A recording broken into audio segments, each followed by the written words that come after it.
super happy you asked. Sounds simple, but simple doesn't mean easy. It's going to be incredibly challenging because as we balance, we're going to make sure that we don't tilt or lean away. We want to be as stable as possible the entire time and only being mobile in one spot, right? And remember, we're staying on that leg for the whole 20-second round. So we're going to try to be on that leg the whole time without having to touch down. But should the case arise that you need to touch down, by all means, please do. Even try to reach through your heel when you do, just to press into that floor, readjust, and bring ourselves back up. And one more thing before we move forward. We talked about all that stability, we talked about being tall. I don't know, maybe I didn't talk about being tall, but I said it now. Stable and tall, buddy, no leaning. I didn't say no leaning.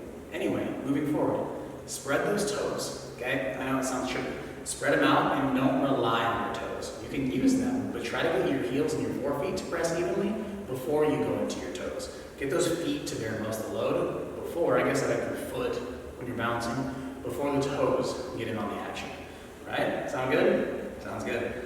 But we're going to bring the heels together. Toes are spread. We're going to hands up and our elbows in. You can bring your arms out if you want. However you create stability and tension in the upper body to keep ourselves in line. Stacked, head right over the heel. And try not to shift too much. So spread those toes, squeeze it down. We're going to lift. Ooh.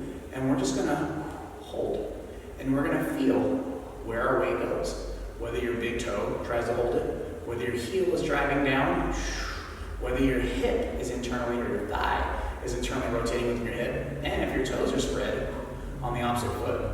There's a lot of things that you get to, whoa, big toe took over there. There's a lot of things that you get to feel during that 20 seconds. So take time to feel it all out.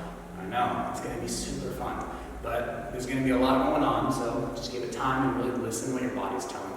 Now for your second movement, or I guess second level variation, whatever you want to say, we're going to bring it up. We're going to spread everything. We're going to stabilize and only mobilize at the lifted hip. Trying to reach the ankle and knee up toward the ceiling as we rotate the hip down toward the floor and bring it back down. Pressing ankle and knee forward, not just lowering it down. So we're bringing it all the way up toward the ceiling, pressing it up, and back down and forward. Sweeping the whole range of motion. Oh no, there we go. Trying to make it so that the hip doesn't lift out. We're still trying to get the hips level as much as we can. It might lift a little, but work on bringing the hip down as you rotate it over. And not letting our glute disengage on that planted leg.